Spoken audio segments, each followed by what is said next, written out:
Haleluya. Shalom. Salam sejahtera dalam kasih Tuhan kita Yesus Kristus.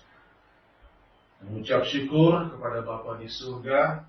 Tuhan pertemukan kita kembali di dalam ibadah pada hari ini, hari Minggu tanggal 18 September tahun 2022.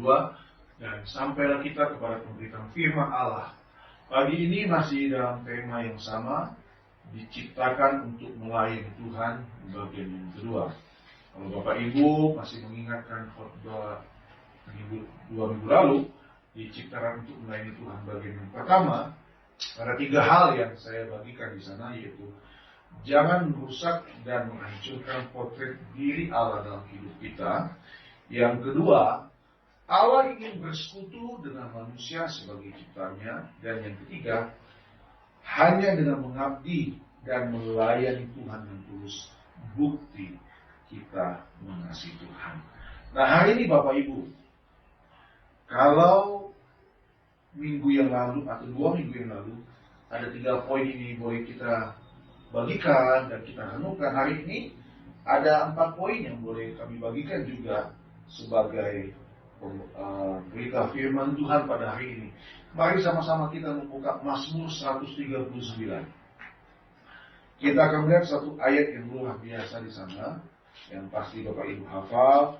Tapi nanti kita akan juga melihat setiap ayat dalam Mazmur 139 ini, paling tidak sampai ayat ke-14 ya.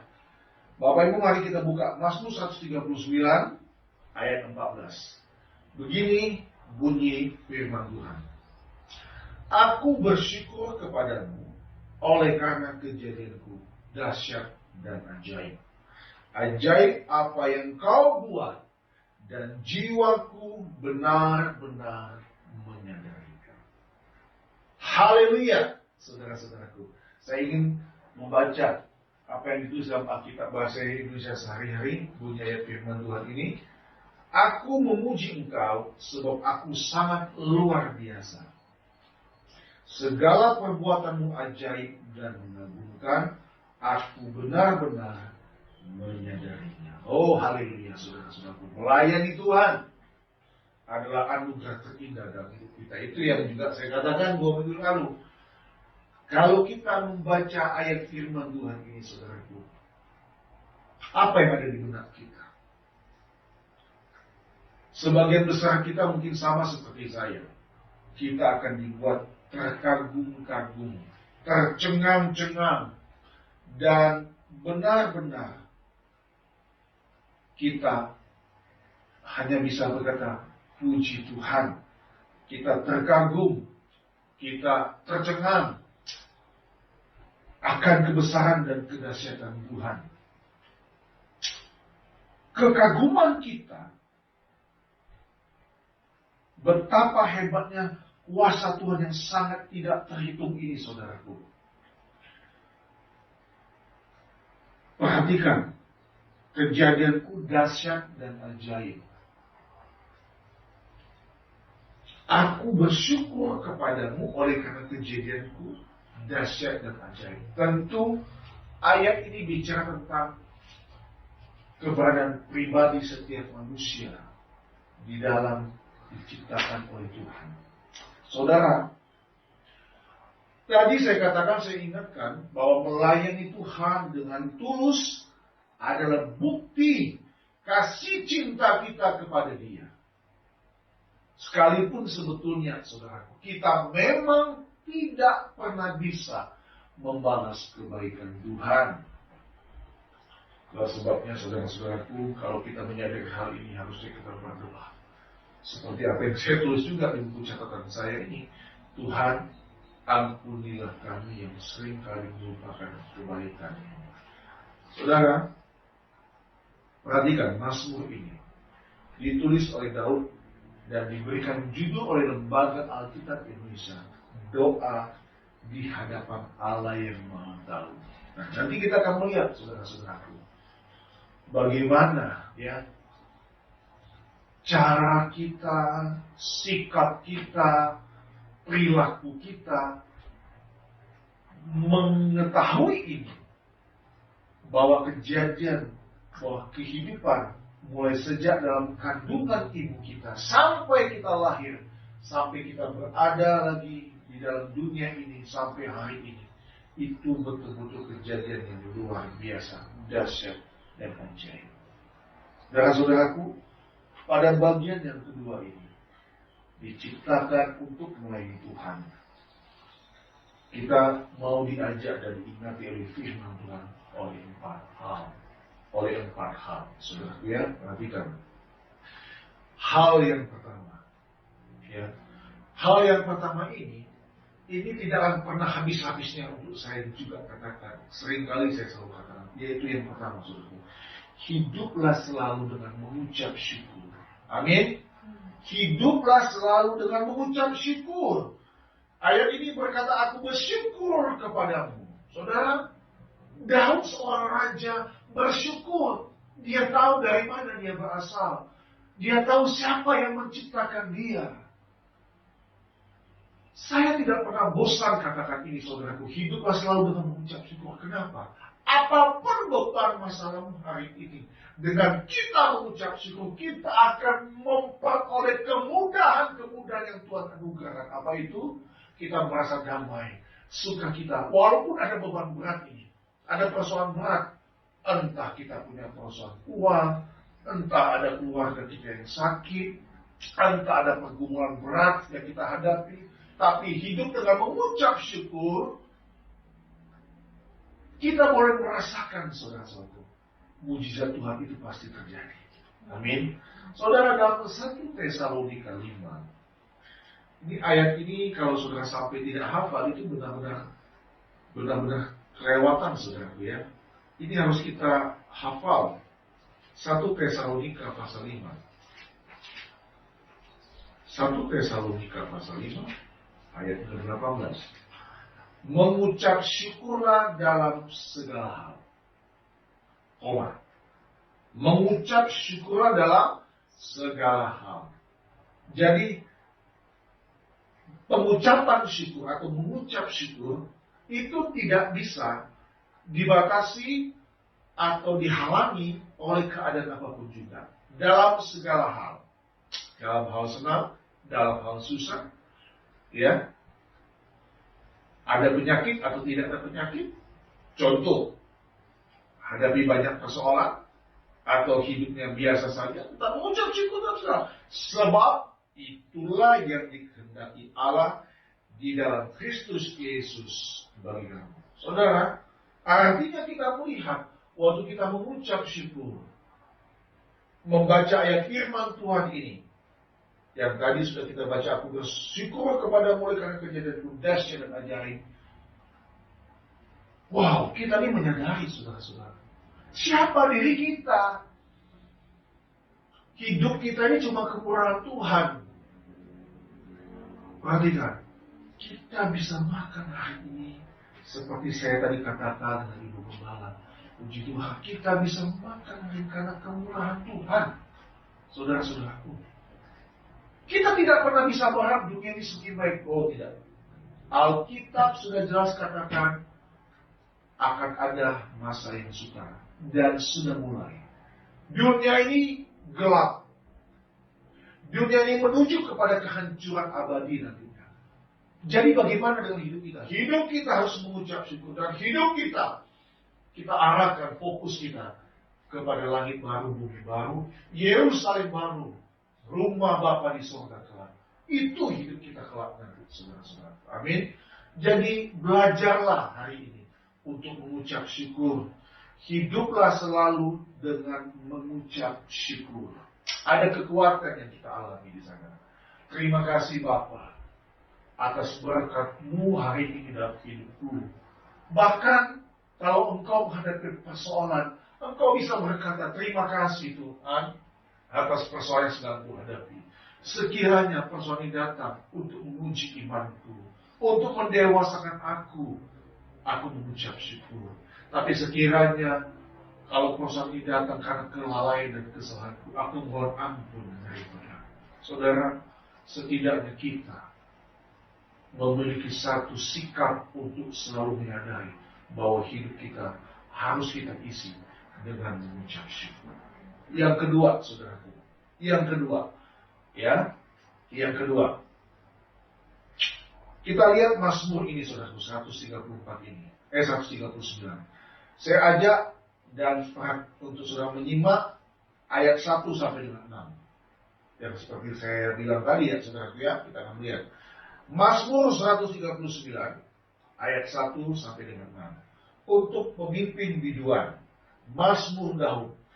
Tuhan, Engkau menyelidiki dan mengenal aku. Ini. Engkau mengetahui kalau aku duduk atau berdiri.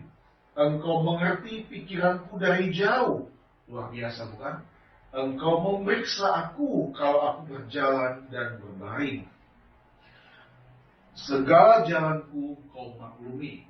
Sebab sebelum lidahku mengeluarkan perkataan, perhatikan ini saudara-saudaraku, sesungguhnya semuanya telah kau ketahui. Ya Tuhan, dari belakang dan dari depan Engkau mengurung aku, dan Engkau menaruh tanganmu ke atasku.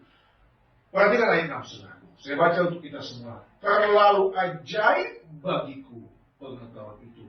Terlalu tinggi, tidak sanggup aku mencapainya. Saya mau baca ayat 6 ini di dalam Alkitab bahasa Indonesia sehari-hari, saudaraku. Terlalu dalam bagiku pengetahuanmu itu. Tidak terjangkau oleh pikiranku. Tidak terjangkau oleh pikiranku. Saudara, yang kedua. Ingatlah, Dia Allah yang Maha Tahu. Mengapa saya tulis di sini? Sebagai poin yang kedua. Untuk kita semua mengingat Dia Allah yang Maha Tahu. Bukan saja ayat 1 sampai 6 tadi kita baca bagaimana Tuhan tahu dengan keberadaan hidup kita, segala aspek, segala sisi. Bahkan kita lagi duduk, lagi berbaring, lagi berjalan pun Dia tahu. Kenapa saudara? Sebagai tambahan di sini, sebagai catatan. Saudara kalau boleh pakai 2A dan 2B.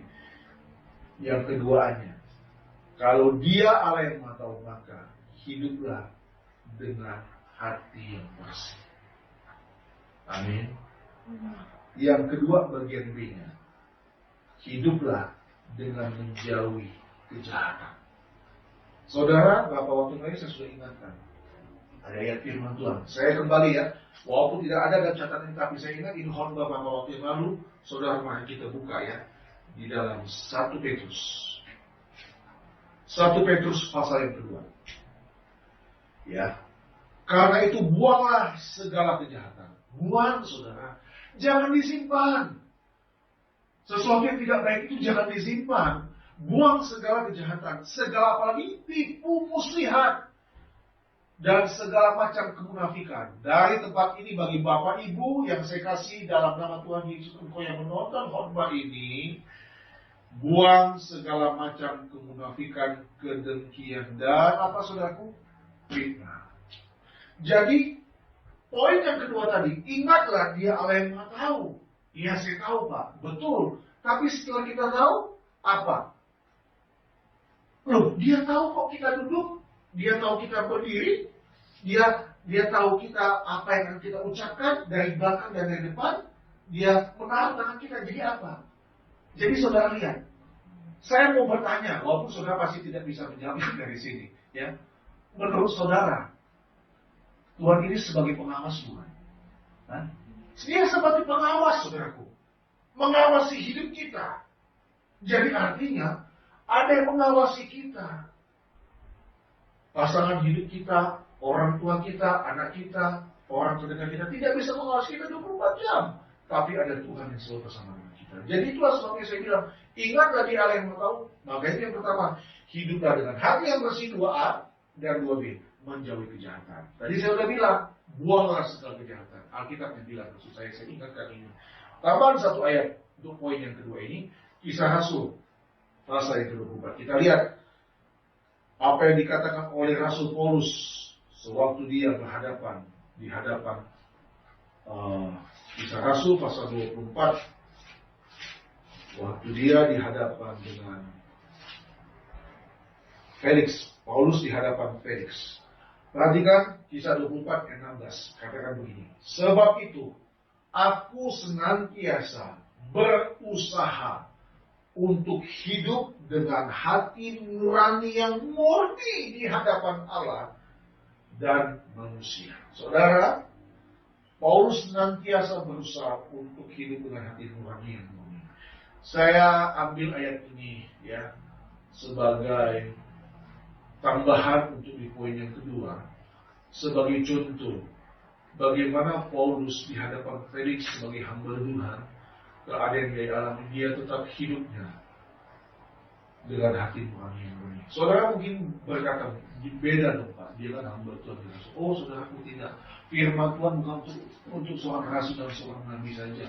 Firman Tuhan untuk setiap umat manusia yang mau hidup dengan benar di hadapan Tuhan. Amin.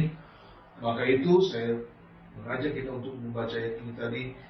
Dia berkata, aku senantiasa hidup dengan hati nurani yang murni di hadapan Allah dan manusia. Artinya ketulusan, tidak ada cacat celah, tidak ada hal-hal yang jahat dalam dia. Saudara, ingatlah dia Allah yang tahu. Tadi kita lihat, sebelum lidahku mengeluarkan perkataan, sesungguhnya semuanya telah kau ketahui Tuhan. Saudaraku, maka itu kalau hidup kita dekat dengan Tuhan, kita akan takut untuk ngomong yang gak baik. Kalau kita hidup gak dekat dengan Tuhan, kita nih gak terpikir lah untuk melakukan kejahatan, gak terpikir, gak bisa, sudah gak bisa. Berat. Standar firman Tuhan begini saudara. Kalau sudah melihat standar dunia, kebebasan, sesuka-suka kita, semau kita. Kita lihat dunia luar sana. Di tempat-tempat yang mungkin ya orang mengagungkan hak asasi manusia, ya saudara, orang bebas hidup sesuka hatinya. Yang penting katanya tidak mengganggu privasi orang lain. Saudara, kita kadang-kadang hanya mempertimbangkan perasaan manusia, tapi kita tidak pernah mempertimbangkan perasaan Tuhan. Kita lupa bahwa Dia Allah yang Maha Tahu. Amin. Jadi pelayanan hidup kita ini melayani Tuhan, saudara. Bukan soal banyak atau sedikit dalam gerejamu kalau engkau seorang gembala sidang atau pendeta. Bukan soal di mana engkau bekerja, kalau dalam pekerjaanmu itu hasil yang kau terima barangkali pas-pasan untuk hidupmu di tengah-tengah keadaan ekonomi yang mungkin semakin berat. Bukan soal itu. Tapi bagaimana hidup kita ini, hidup yang benar-benar jujur dan tulus murni di hadapan Allah yang Maha Tahu. Amin. Kalau saya boleh tambahkan di sini, walaupun saya tidak catat, karena Dia Allah yang Maha Tahu, bahkan kelak nanti apa yang kita lakukan di muka bumi ini selama hidup kita akan bertanggung jawab, termasuk saya. Maka itu sudah perlu ada pemberesan dalam hidup kita. Ya, perlu ada pembenahan, pemulihan, dan pertobatan untuk hidup sesuai dengan standar Tuhan. Harusnya kita punya rasa malu, sadar diri kita. Kita disebut anak Allah, anak Tuhan. Apakah kita hidup sesuai dengan standar Allah kita? Biar yang jadi perenungan kita. Ya, kita kembali kepada Mazmur. Oke, yang pertama hiduplah selalu dalam mengucap syukur. Yang kedua, ingatlah di Allah yang Maha Tahu. Ada tambahan di situ, hiduplah dengan hati yang bersih dan menjauhi kejahatan. Dan yang ketiga, saudaraku, kita kembali baca Mazmur 139. Saya ajak untuk kita melihat. Saya baca buat kita semua. Mazmur 139 ayat 7 sampai 12. Kemana aku dapat pergi menjauhi rohmu? Kemana aku dapat lari dari hadapanmu?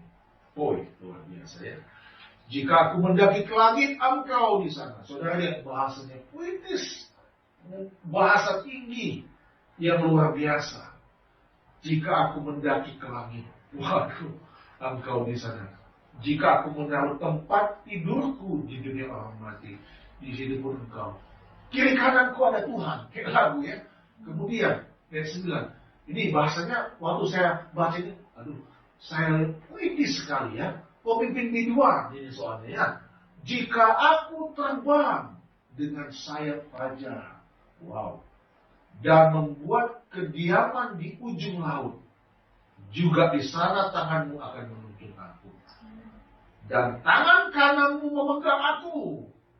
Di mana ada saya, di mana ada kita, di situ betul. Ayat 11. Jika aku berkata, biarlah kegelapan saja meliputi aku, dan terang sekelilingku menjadi malam, maka kegelapan pun tidak menggelapkan bagimu. Saudara lihat, mau sembunyi di mana kamu? Di tempat yang paling gelap sekalipun, di gua-gua, nggak bisa. Kegelapan pun tidak menggelapkan bagi Tuhan. Dan malam menjadi apa, saudara? Terang seperti siang. Sesuatu kita berkehendak begini, tapi Tuhan punya kehendak lain. Anda mau melawan Tuhan? Nggak bisa. Kegelapan sama seperti terang. Beda. Kita berharap terang menjadi malam. Ya, terang menjadi gelap. Tapi Tuhan tidak mau kegelapan sama seperti itu. Artinya apa, saudara? Poin yang ketiga, tetaplah hidup di dalam Tuhan dan melayani. Amin. Dimanapun engkau berada, di tempat yang sunyi sekalipun, tetaplah hidup di dalam Tuhan dan melayani Tuhan. Ini sama ya, seperti 2 minggu lalu yang saya tadi sudah singgung, hanya dengan mengabdi dan melayani Tuhan dengan tulus, bukti kita mengasihi Tuhan. Ini diciptakan untuk melayani Tuhan. Kita berkeinginan seperti begini, tapi Tuhan tidak mau. Kenapa? Kalau kita pikir-pikir, saudara, ternyata Tuhan menyediakan yang terbaik buat hidup kita. Amin. Ya. Jadi, kenapa sih kita mau doa Tuhan? Aku boleh kata, oh, lebih daripada itu, nah. Lebih daripada itu aku kasih engkau. Tapi persoalannya, kita mau hidup di dalam Tuhan dan melayani Tuhan. Halo? Lebih dari apapun Tuhan bisa kasih. Tapi apakah itu menjadi kebutuhan kamu? Nah, oke. Untuk melengkapi ini, poin ketiga kita buka Yohanes 15. Yohanes pasal 15. Injil Yohanes pasal 15, saudara-saudaraku, perhatikan ini. Yohanes 15 ayat yang kelima, perhatikan. Akulah pokok anggur dan kamulah ranting-rantingnya. Barang siapa tinggal di dalam aku, saya ulangi ya, barang siapa tinggal di dalam aku, dan aku di dalam dia, apa saudara-saudaraku? Hukum Tuhan ini. Ia apa? Ia berbuah banyak. Amin. Sebab di luar aku, kita harus baca ini, kamu tidak dapat berbuat apa-apa. Amin. Jadi saudara harus berbangga, bahagia. Allah yang maha tahu, Allah yang dahsyat, Allah yang ajaib, Allah yang maha besar ini tahu kebutuhan hidup kita. Maka itu saya mau katakan, tetaplah hidup di dalam Tuhan dan melayani. Amin. Kalau Tuhan di dalam kita, kita di dalam Tuhan, kita berbuah banyak. Oh, berarti kita kaya, Pak? Iya, kaya secara rohani. Kalau kaya secara jasmani, iya. Kalau kita hidup jujur, hidup mau kerja dengan sungguh-sungguh, kita kaya. Tapi yang paling pokok di sini bagaimana kita menjalin satu hubungan yang intens, hubungan yang intim, hubungan yang diikat oleh kasih Tuhan yang membuat kita, aku nggak bisa Tuhan tanpa Engkau. Engkaulah kebahagiaan dalam hidupku. Saudara, kalau engkau membaca lagi Mazmur 7 sampai 12 tadi, saudara perhatikan. Bahasa-bahasa yang luar biasa ya. Menyanjung Tuhan, meninggikan Tuhan. Aduh, saya tuh kagum membaca firman Tuhan. Karena Daud ini memang seorang pemimpin hidup untuk pemimpin biduan. Seorang pemuji. Ya. Saudara, mungkin kita tidak bisa seperti Daud. Kata-kata kita terbatas, tidak puitis. Tapi kalau engkau punya hati baik, hati yang mengucap syukur, ya, hidupmu bersih, menjauhi kejahatan, maka di mana engkau berada, Allah Immanuel pasti menyertai hidup. Amin, saudara-saudaraku. Tetaplah hidup di dalam Tuhan dan melayani. Jangan kecewa dengan situasi dunia saat ini. Jangan kecewa, jangan sakit hati, dan jangan membalas dendam untuk orang-orang yang pernah berbuat jahat kepadamu. Tahan tanganmu untuk tidak mengetik sesuatu di sosmed, hal-hal yang tidak baik. Curahkan hatimu kepada Tuhan dan orang yang engkau percayai. Mungkin dia istrimu, mungkin dia suamimu, sahabat dekat. Orang yang kau tahu pasti, satu, bisa menjaga rahasia. Yang kedua, orang-orang yang bisa membangun imanmu, yang bisa diajak tukar pikiran. Kita ternyata tidak bisa mempercayai banyak orang saudara. Paling pokok adalah hidup kita tentang dekat dengan Tuhan. Yang keempat, kita kembali kepada Mazmur. Saudara yang keempat, yang terakhir. Saya ajak kita untuk membaca, atau saya baca buat saudara ya, ayat 13 sampai 14. Sebab engkaulah yang membentuk buah pinggangku, menenun aku dalam kandungan ibuku. Saudara lihat kata menenun. Aku bersyukur kepadamu oleh karena kejadianku dahsyat dan ajaib. Ajaib apa yang kau buat, dan jiwaku benar-benar menyenangi. Saya akan baca kembali ayat 14 dan mulai ayat 13-nya. Ayat 13, engkau menciptakan setiap bagian badanku. Saudara perhatikan, engkau menciptakan setiap bagian badanku. Di sini engkau yang membentuk buah pinggangku. Kemudian ayat 13, dan membentuk aku dalam rahim ibuku. Saudara, saya coba berpikir begini ya. Membentuk aku dalam rahim ibuku. Ini pikiran saya yang kecil dan sederhana. Maaf ini ya, kalau saudara ada kata-kata yang salah ini. Apakah Tuhan masuk ke dalam tubuh ibu kita dan membentuk kita? Kita tidak pernah tahu cara Tuhan bekerja. Tapi Alkitab katakan, dan membentuk aku dalam rahim ibu. Kita ingat kejadian di Taman Eden. Pertama kali Tuhan menciptakan manusia. Bahasa yang pertama, Tuhan meniupkan rohnya. Amin. Meniupkan rohnya kepada manusia yang pertama. Dan saya percaya, dengan cara yang kita tidak mengerti dan kita tidak pahami, tahu-tahu kita sudah keluar dari rahim hidup kita, dan kita hidup sampai hari ini. Saudara-saudara lihat, saudara perhatikan tanaman atau pohon yang tumbuh subur di halaman saudara, di halaman rumah saudara. Saudara kita tanam dari kecil. Katakanlah pohon mangga atau pohon jambu. Dia tumbuh. Kita tidak pernah melihat pertumbuhannya begitu ya.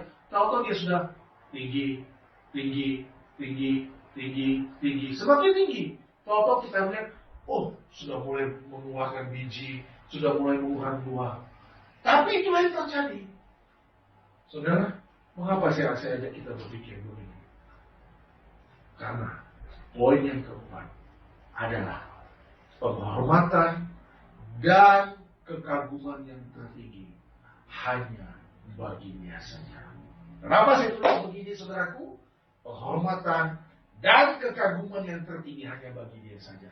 Karena kadang-kadang, bukan kadang-kadang, seringkali kita hanya hormat kepada dunia dan kagum dengan dunia. Saudara perhatikan apa yang ditulis oleh Rasul Yakobus dalam Yakobus pasal yang keempat. Perhatikan sebagai ayat yang terakhir, Yakobus 4 ayat yang keempat.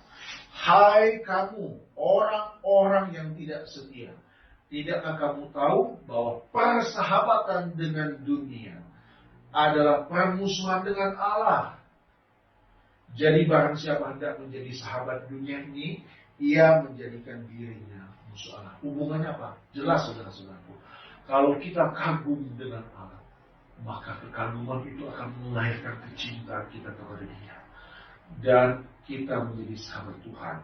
Dan kita katakan goodbye dengan dunia. Aku tidak berteman, aku tidak berkawan, aku tidak bersahabat, aku tidak mau bersahabat dekat maupun jauh dengan dunia ini.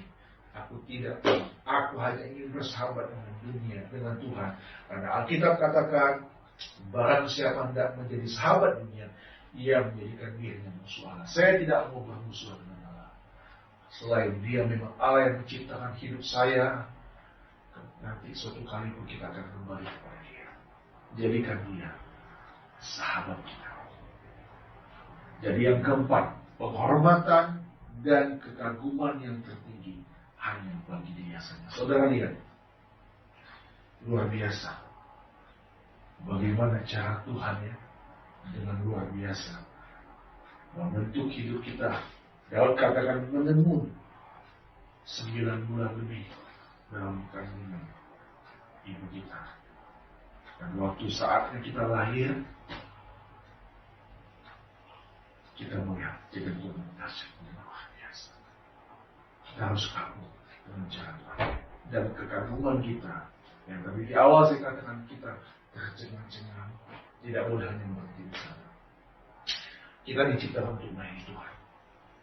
Jadi kalau engkau hari ini bisa berdoa, bisa beribadah, itulah caramu untuk kamu bersyukur kepada Tuhan.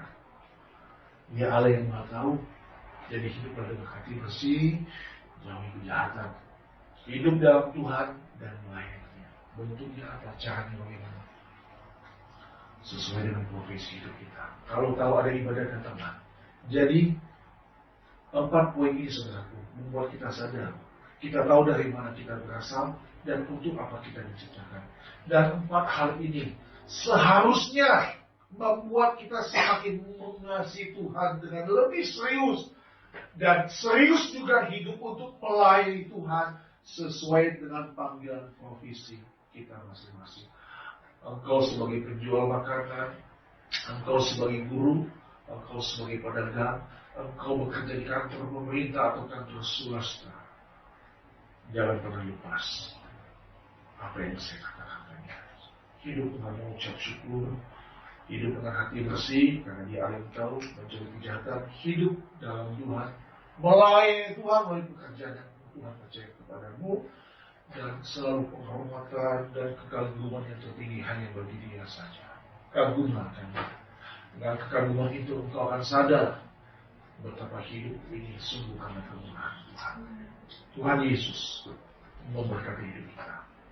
Tuhan Yesus menolong kita selalu. Dan ikan lagu yang berkata, urusan engkau di tempat mahal ini. Haleluya.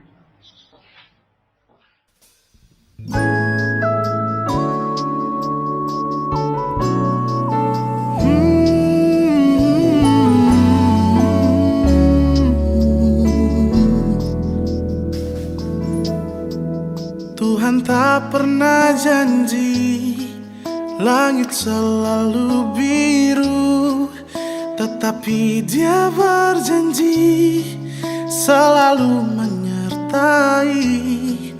Tuhan tak pernah janji jalan selalu rata, tetapi Dia berjanji berikan kekuatan. Jangan pernah menyerah, jangan berputus asa. Mujizat Tuhan ada saat hati menyembah. Jangan pernah menyerah, jangan berputus asa. Mujizat Tuhan ada bagi yang setia dan percaya.